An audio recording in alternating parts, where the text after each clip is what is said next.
ቪርጎ በተግባራዊነታቸው ለዝርዝር ትኩረትና በትንታኔ ተፈጥሮ የሚታወቅ ለፍቅርና ለግንኙነት ልዩ አቀራረብ አላት።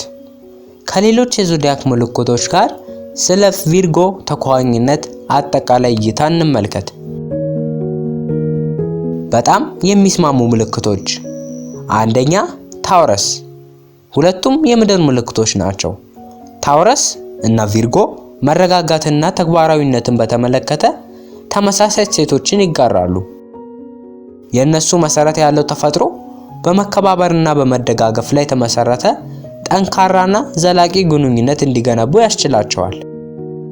ሁለተኛ ካፕሪኮርን፣ ሌላኛው የምድር ምልክት። ካፕሪኮርኖች ምኞቶችና ተግዛዝ ከቪርጎ ጥንቃቄ ጋር በደንብ ይስማማል።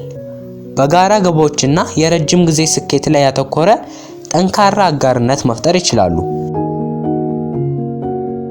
በመጠኑ የሚስማሙ ምልክቶች። ሶስተኛ ካንሰር። የካንሰር መንከባከብና ስሜታዊ ተፈጥሮ የቪርጎን ተግባራዊነት ሊያሟላ ይችላል። የተለያዩ የህይወት አቀራረቦች ሊኖራቸው ቢችልም በመረዳትና በመተሳሰብ ሚዛናዊ ግንኙነት መፍጠር ይችላሉ። አራተኛ ስኮርፒዮ። የስኮርፒዮ ጥንካሬ ቪርጎን ሊስብ ይችላል። የቪርጎ ትንታኔ ተፈጥሮ ደግሞ ስኮርፒዮ እንዲፈርስ ይረዳል። ጥልቅ ስሜታዊ ግንኙነት ሊኖራቸው ይችላል። ነገር ግን ሁለቱም ስለ ስሜታቸው በግልጽ መነጋገር አለባቸው። አምስተኛ ፒስስ። የፒስስ ህልም ያለውና ሊታወቅ የሚችል ተፈጥሮ የቪርጎን ተግባራዊነት ማመጣጠን ይችላል። የተለያዩ አመለካከቶች ቢኖራቸውም እርስ በርሳቸው በመማማርና በመረዳዳት እርስ በርስ የሚስማሙ ግንኙነቶችን መፍጠር ይችላሉ። ተኳኋኝ ያልሆኑ ምልክቶች። ስድስተኛ ኤሪስ። የኤሪስ ግልፍተኛና ጀብደኛ መንፈስ ከቪርጎ ጠንቃቃና ዝርዝር ተኮር ተፈጥሮ ጋር ሊጋጭ ይችላል። መስህብ ሊኖር ቢችልም ልዩነታቸውን በጥንቃቄ ማሰስ ያስፈልጋቸዋል። ሰባተኛ ጄሚኒ። የጄሚኒ በረራና ያልተጠበቀ ተፈጥሮ የተዋቀረውን ቪርጎ ሊያደናቅፍ ይችላል። እርስ በርሳቸው ሊደሰቱ ይችላሉ፣ ነገር ግን ጠንካራ ግንኙነት ለመፍጠር የጋራ መሰረቶችን መፈለግ አለባቸው። ስምንተኛ ሊዮ። የሊዮ ትኩረትና አድናቆት ፍላጎት ከቪርጎ ልከኝነትና ከተጣበቀው ተፈጥሮ ጋር ሊጋጭ ይችላል።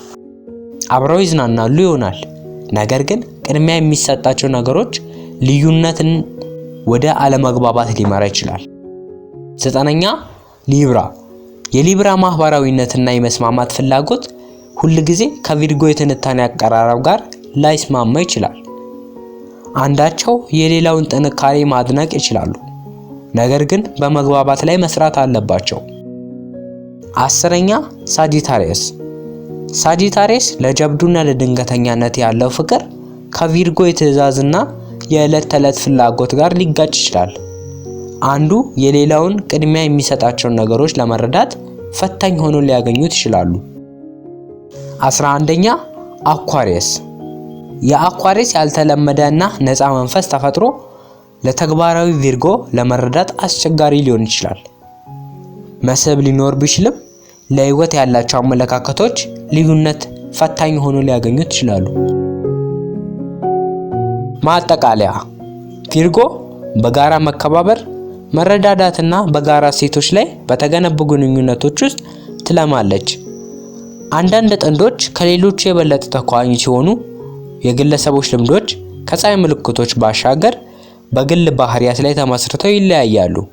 ክፍት ግንኙነቶችን ማጉላትና ለማላላት ፈቃደኛ መሆን ቪርጎ ከማንኛውም ምልክት ጋር ዘላቂ ግንኙነቶችን እንድትፈጥር ይረዳል።